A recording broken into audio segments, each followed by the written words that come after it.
Okay, हम क्या पढ़ रहे थे? एड्जॉर्प्शन या एड्जॉर्प्शन की एप्लीकेशंस कहाँ पे हैं? Chromatography, very good. और उसकी जो एप्लीकेशन है ये आपके पास ये जो कलरिंग होती है, डाई, जिस तरह आपने चारकोल और वो डाई लेके मिक्स किया और डाई को आपने देखा कि विद इन फ्यू सेकेंड्स आपने तकरीबन आई थिंक 30 मिनट्स तक वो किया होगा ना लास्ट टाइम, उसको शेक किया और जाके जब हमने यूवी विजिबल स्पेक्ट्रोफोटोमीटर से उसकी एब्जॉर्प्शन चेक की तो वो बहुत सारी रिड्यूस हो गई एब्जॉर्प्शन, ऐसे ही था ना। तो तकरीबन 80 to 90% उसने एब्जॉर्ब कर लिया किसको, वो पिछली ब्लू थी या जो भी था उसको उस चारकोल ने एब्जॉर्ब कर लिया था, ठीक है। तो ये हो गई। इसी तरह फिर वाटर प्यूरिफिकेशन में हम एब्जॉर्प्शन को बहुत यूज करते हैं, ठीक है, वाटर प्यूरिफिकेशन में। अच्छा, उसके साथ साथ हम ये आयन एक्सचेंज एब्जॉर्प्शन होती है, ये आपके जो क्लोथ्स बनते हैं, कपड़े वगैरह, फैब्रिक्स भी बनता है, इस पर जो डाई आती है यहाँ पे ये लेदर में, ठीक है, पेंट्स में भी ये कॉन्सेप्ट यूज होता है। तो यहाँ इनकी जो है वो एप्लीकेशन होती है, ठीक है। ये आपको अभी होते हैं एब्जॉर्प्शन की एप्लीकेशन। अब ये आपकी डेली लाइफ में मसलन आप एक वॉल है उसके ऊपर पेंट करते हैं तो वो पेंट एब्जॉर्ब होता है ना और फिर फिजिकली होता है, ठीक है। तो ये एब्जॉर्प्शन की एग्जाम्पल है। तो अभी हमारा बेसिक जो टॉपिक चल रहा है वो है एब्जॉर्प्शन की जो आइसोथर्म उनके बारे में। पहले हमने आपने पढ़ा था सर्दी और लैंग्वेज। तो एक और भी है जिसको हम कहते हैं BET, तो क्या बोलते हैं? द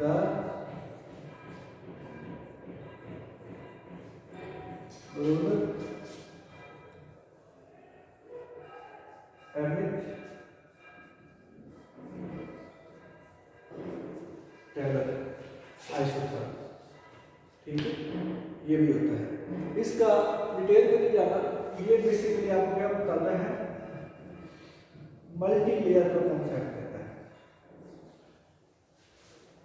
कौन सा कॉन्सेप्ट देता है ये? मल्टी लेयर जब बनती है, ठीक है। तो जब मल्टी लेयर बनती है तो इसमें बड़ी अच्छी एक्सप्लेनेशन दी टूवर्ड्स फिजिकल एब्जॉर्प्शन। आपने पढ़ा कि केमिकल एब्जॉर्प्शन में they are restricted to only atomic layer, molecular level है, मोनो लेयर, ठीक है। और यहाँ पे जब मल्टी लेयर्स बनती है तो ये किसकी इंडिकेशन होती है? Physical absorption.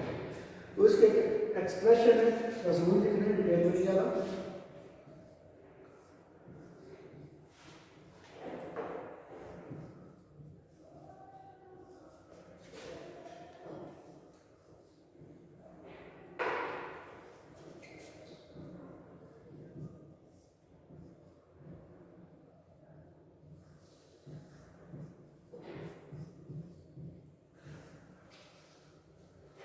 ठीक है, क्योंकि ये हम हायर क्लासेस में जो नाम का भी है, बेसिकली ये जो बैट ये सरफेस एरिया में फाइंड करने के लिए यूज होता है।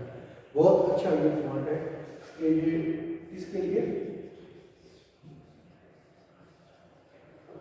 वो जो एब्जॉर्बेंट है ना आपका, उसमें चारकोल है जो कि आपने लैब में किया, वहाँ पे हम नैनो पार्टिकल्स यूज कर सकते हैं, वहाँ पे आप पोरस मटेरियल यूज कर सकते हैं, मेसो पोरस यूज कर सकते हैं। अब एब्जॉर्प्शन कहाँ पे होनी है? जहाँ पे पोरोसिटी है तो वही जाकर एब्जॉर्ब होगा। अब उसका साइज कितना है, उसका एरिया कितना है, पोर साइज क्या है, क्या पोर साइज, पोरस मटेरियल का, ठीक है। तो ये इंफॉर्मेशन हमें इस थ्रू दिस जो है टेक्निक एक्सपेरिमेंट से हमें आइडिया हो जाता है, ठीक है। तो ये बड़ी एडवांस लेवल की पार्ट होता है जो कि हम यूजली नैनो मटेरियल या आपके पास पाउडर बनता है कोई, तो उनमें से जो पार्टिकल्स हैं उनका पोर साइज कितना है, सरफेस एरिया कितना है, वो फाइंड करने के लिए हम ये टेक्निक यूज करते हैं, ठीक है। इसका एक इंस्ट्रूमेंट होता है, इस पर हम अपना सैंपल रखते हैं, ठीक है। अब वो जो सैंपल होता है वो सैंपल ये तकरीबन 5-6 घंटे मिल जाता है उसको रन करने में, तो ये अच्छा खासा टाइम लेता है, ठीक है। एक आपने पढ़ा ये बेटा, हाँ ये इस आप अगर देखना चाहें तो P प्रेशर है, P नॉट इनिशियल प्रेशर, ठीक है। और V टोटल, वो टोटल वॉल्यूम है जो भी आपके पास वो यहाँ पे आप ये एनालिसिस कर रहे हैं। C कंसंट्रेशन, ठीक है।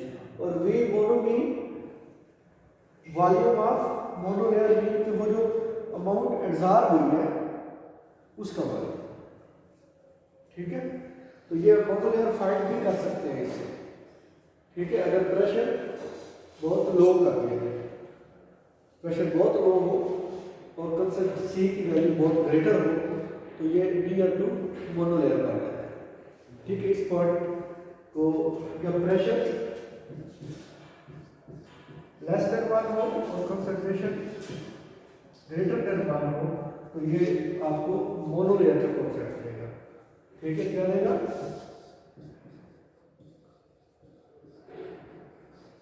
क्या होगा भैया, जब प्रेशर ये रेशियो जो है ये लेस देन 1 हो जाएगी है और कंसंट्रेशन बहुत ज़्यादा हो जाएगी, ठीक है। मतलब 1 से ग्रेटर हो जाएगी, आप समझे, यहाँ पे 1 रहेगा, 1 से ग्रेटर उनकी कोई भी वैल्यू आती है नीचे भी मोनो हो जाएगा और ये भी कर सकते हैं, और ये वैल्यू वो आपको मोनो लेयर का कॉन्सेप्ट मिल जाएगा। एक आपने पढ़ा फ्रेंडली में क्या था, x/m के P1/n, यही था ना, मतलब इसी तरह का पढ़ा था। और नेक्स्ट क्या था, वो जो आप थीटा निकालने थे x P/1 प्लस a, यही पढ़ा था ना। ये आपके पास फ्रेंडली था,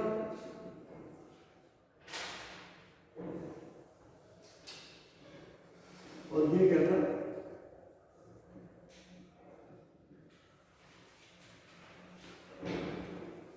ऐसा ही था ना, लास्ट लेक्चर में पढ़ा रहा हूँ। तो ये 3 डिफरेंट इक्वेशन आ जाती है। अब जो हमें चीज पढ़नी है वो ये है,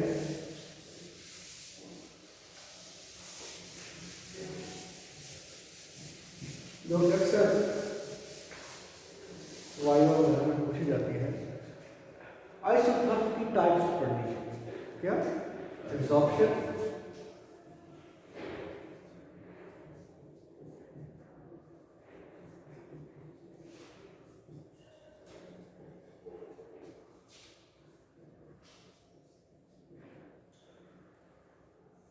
तो हम आप लोगों को हमारे पास 5 टाइप्स,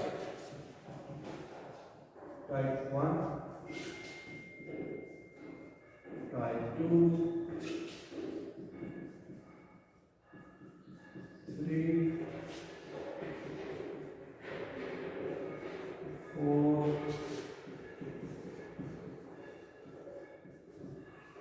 5। और ये बेसिकली हमारे पास डिफरेंट प्लॉट्स हैं। जब हमें डेटा मिलता है तो जब हम उसको ड्रॉ करते हैं तो जो हमें प्लॉट्स मिलते हैं वो हमें बताते हैं कि ये आपकी किस किस्म की एब्जॉर्प्शन का बिहेवियर है, ठीक है। और ये ग्राफ होता किस चीज़ में है,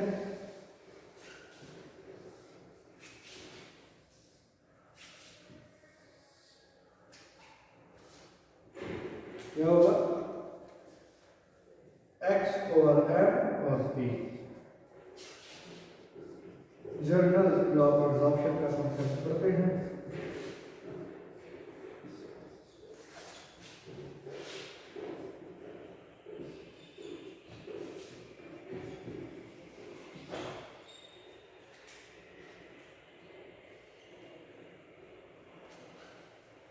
ठीक है। अब जो ग्राफ में मिलते हैं वो एक तो हमें ये मिलता है, ठीक है, एक हमें इस टाइप का मिलता है, एक हमें यू मिलता है, एक ऐसे मिलता है, ये 5 डिफरेंट जो है आपके पास ग्राफ है।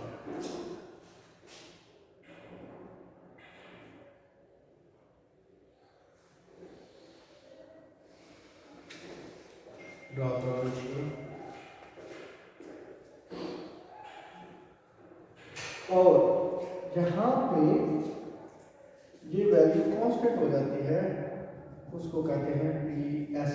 PS stand for saturation pressure, ठीक है।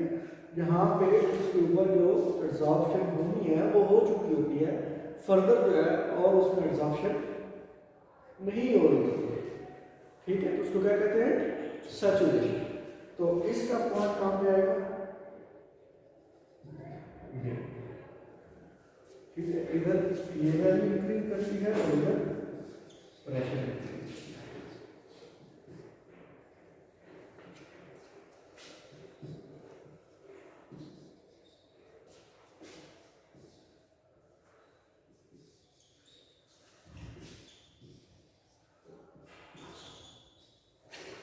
ओके हो गया, ठीक है। और इसका सीधा क्या होगा? ये पॉइंट, इसका इसका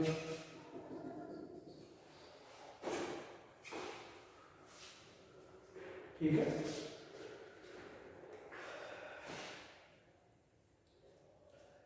ये जो ग्राफ होता है ये मोनोलेयर का कॉन्सेप्ट देता है, ठीक है। जनरल जो आप बनाते हैं, जो आपने वो बनाया था लैंगमैन या फ्रेंडली, ठीक है, ये भी मोनोलेयर देता है, मगर ये डिपेंड करता है कि कहीं पे प्रेशर लो है, इंक्रीज हो रहा है, तो उसमें चेंजेस आ जाएंगे। तो यूजुअली जो बेट है ना बीईटी, वो टाइप 2 में आता है। कहाँ पे आता है? टाइप 2 में। अब आप कहेंगे सर वो तो मल्टीलेयर्स भी देता है, तो ये भी देता है मल्टीलेयर्स का कॉन्सेप्ट, ठीक है। मगर जब वो प्रेशर हम चेंज करते हैं तो यूजुअली जो हमें कर्व मिलती है, तो ये फिजिकल एब्जॉर्प्शन को भी शो करता है। तो ये जो कर्व मिलती है वो बैट में यूजुअली इस तरह की मिलती है, ठीक है। और ये मल्टीलेयर को देता है, ठीक है। और इसमें भी दोनों चीजें हो रही होती है, ठीक है। इसमें क्या होता है? ये इनिशियल मल्टीलेयर है फॉलोड बाय मोनोलेयर, मल्टीलेयर है मोनोलेयर। और एक और चीज देखें कि ये लैंगमैन से इनमें बहुत डेविएशन है। ये तो लैंगमैन एब्जॉर्प्शन को करता है, जो फॉलो करता है, ये सारे जो है इन सब में बाकी रिमेनिंग 4 जो है ये चारों के चारों लैंगमैन एब्जॉर्प्शन को उसको एक्सप्लेन नहीं करते बल्कि उससे डेविएट करते हैं, ठीक है। तो ये भी पहले मल्टीलेयर को देता है और फिर मोनोलेयर। समटाइम ये चीजें चेंज भी कर देता है, डिफरेंट भी हो सकता है। तो यहां पे जो लिखना है आपने वो ये लिखना है मोनोलेयर फॉलो बाय मल्टीलेयर, और सेम चीज यहां पे यही वाली बात, टाइप्स जो हैं,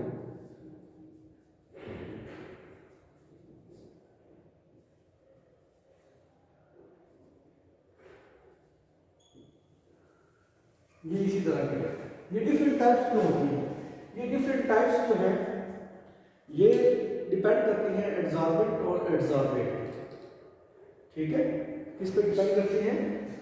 adsorbent, adsorbate and temperature.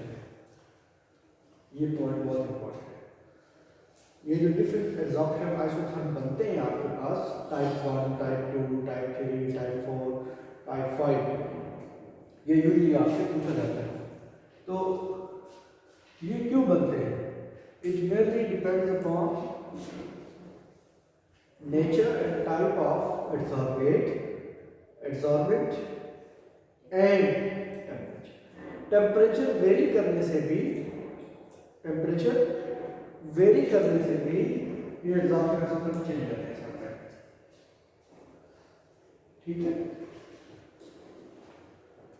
Suppose कि अगर आप हाइड्रोजन और नाइट्रोजन की जो है वो एड्सॉर्प्शन करवाना चाह रहे हैं ऑन चार्कोल, ठीक है, तो वो इस तरह की होगी।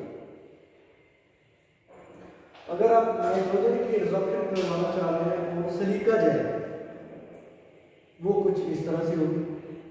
या जो हम ये नैनो पार्टिकल्स का बिहेवियर चेक करते हैं एड्सॉर्प्शन पे, ठीक है, वो कुछ इस टाइप का होगा। ठीक है, अगर नाइट्रोजन को आप आयरन ऑक्साइड पे चेक करना चाहते हैं, आयरन ऑक्साइड अब आपके पास आ गया ना एड्सॉर्बेंट, वो कुछ इस तरह की एग्जांपल देता है आपको। ठीक है, बेंजीन है, उसको आप सिलिका जेल वगैरह में चेक करना चाह रहे हैं तो वो कुछ इस तरह की देता है आपको। ठीक है, तो ये इससे पता ये चला कि ये जो बिहेवियर है ये हमें कैसे पता चलता है? आफ्टर डूइंग एक्सपेरिमेंट, उससे हमें इंफॉर्मेशन मिलती है, हम डेटा लेते हैं, उस डेटा को फिर हम एक्सेल में जाके प्लॉट करते हैं। तो वो प्लॉट करने के बाद हमें जो भी ये शेप देता हो, तो ये एक्स और एम प्रेशर के बीच में जो भी वो शेप देता हो, तो वो हमारा क्या बनता है? Time of adsorption. उसको हम मैच कर देते हैं, वो जिससे मैच हो जाए आप उसको वो टाइप क्या है। एक पॉइंट जो था, जो क्लास पॉइंट है आपका, कि सोल्यूशन में ये कैसे बिहेव करते हैं। मतलब इस तरह आपने डाई पढ़ा, आज जो लैब में एक्सपेरिमेंट किया, ये तो गैसेस की बात कर रहे थे ना, अभी मैंने नाइट्रोजन, ऑक्सीजन, बेंजीन इस तरह की बात की है। अगर आपके पास सोल्यूशन फेज हो तो उसमें क्या होता है? मतलब डाई है तो वो किस चीज़ को फॉलो करती है। तो उसके लिए हमारे पास अभी जो आपका एक्सपेरिमेंट आपने करवाया है उसको भी और भी आगे लेके चलना था, मुझे टाइम शॉर्ट है। तो होता ये कि जो हमें डेटा मिलता है तो वो एड्सॉर्प्शन आइसोथर्म, जो फ्रेंडली है, लैमिनर है, वेट है, तो इनके साथ हम डेटा को मैच करते हैं। डेटा लेके, ठीक है, उनकी वैल्यूज निकालते हैं, ठीक है, उनको फिट करते हैं। तो वो फिर क्या कहता है, फिर हम ये कहते हैं कि our data is fitted with this model. Adsorption isotherm model है, इनके कौन सा फ्रेंडली मॉडल है, लैमिनर है, वेट है, जो भी है, तो वो फिर हम साथ में ये क्या देते हैं कि ये जो हमारा डेटा है ये इसके साथ मॉडल के साथ फिट आता है। ठीक है, तो वो फिर हम फिर आर स्क्वायर की वैल्यू निकालते हैं एक्सेल से, वो हमें बताता है कि ये कितने परसेंट फिट है। ठीक है, सॉल्यूशन फेज में कुछ प्रॉब्लम्स होती हैं, उसमें थोड़ी बहुत डेविएशन, बल्कि डेविएशन के चांसेस ज़्यादा होते हैं सॉल्यूशन फेज में। इनके आपने डाई का सॉल्यूशन बनाया और फिर आपके पास एड्सॉर्बेंट है, आप उसको शेकिंग का टाइम भी देते हैं, आफ्टर फ्यू आवर्स आप फिर उसकी स्टडी करते हैं। ठीक है, वो जो डेटा मिलता है उसको आप फिर प्लॉट करते हैं, सेट करते हैं। ठीक होगी बात? तो उससे फिर आपको आइडिया मिल जाता है कि ये हमारा किस टाइप का मॉडिफिकेशन है। फिर हम इसको असेस कैसे करते हैं? आपके पास विजिबल स्पेक्ट्रोफोटोमीटर होता है, ठीक है, जिस तरह हम लैब में कर रहे हैं, हम उस तरह भी चेक कर सकते हैं। ठीक है। सेकेंडली हम इलेक्ट्रिकल कंडक्टेंस फाइंड करके भी कर सकते हैं। मसलन KMnO4 है, उसकी जो कंडक्टेंस होगी, अगर उसके कलर सोल्यूशन है उसको आप एब्जॉर्ब करवाना चाह रहे हैं, उसको भी हम स्टडी कर सकते हैं। फिर टाइट्रेशन करके भी आप कर सकते हैं। ठीक है।